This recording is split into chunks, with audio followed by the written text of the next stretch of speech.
Hi, I'm Alaina. I'm Dave Turnbull.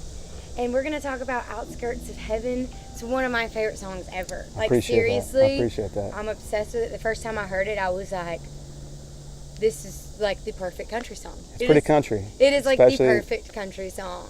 So tell me about writing it. You wrote it with Craig. Just Craig and I. At your house, you said. Wrote it at my house. We had played this show in Chattanooga for Bethel. I'm from Chattanooga. Are you? Yeah. Okay, so you know the Bethel Bible Village show down there? Yep. A friend of mine, Kelly Lovelace, is from Hickson, so Yep. he sets up the show every year, and it was he and I and Lee Bryce and Craig, and we were playing a show there that summer, and we took an intermission break in the middle.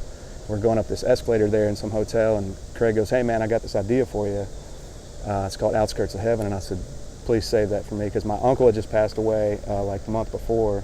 So we had actually a couple weeks before, we just came from the funeral, and I was just in that mindset of thinking about where he's going, you know. So what it was happens just after all of this. Right. Yeah. And then Craig, I said, "Please don't write that with anybody else." And so we got together a couple weeks later at my house, and we started talking about, you know, how heaven's normally the image of pearly gates and streets of gold, and it wrote it really fast, so which is really not typical for me. I usually require 4 or 5 writing appointments. So how long did it take for you to kind of catch momentum? People say that this is like a 10-year town before you even get where you want to go. So talk about, you said you came here in 93. Came here in 93. And how long was it before you started feeling like you were figuring out what to do and people were paying attention? About 4 years. So I had done lots of different jobs, from waiting tables to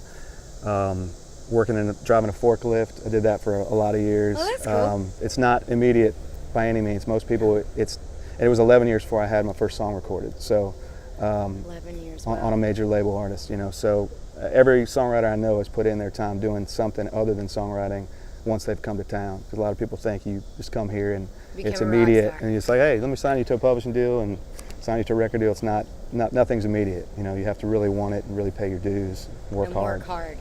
Absolutely. And you can never stop working hard. You never get to a point where it's like, "Oh, I've done it now, and I don't have to." You just have to keep working hard and keep creating. That's right. From the songwriter's perspective, you think you're going to get a publishing deal, and then it'll be easy. It'll start pouring, and that's when the real hard work begins. Yeah, that's when you have to work extra hard. And it's all mental, you know. You go from this physical labor type jobs to just mentally having to produce every day. So it's not easy. It's not easy. But it's great when it happens. I wanna live on the outskirts of heaven.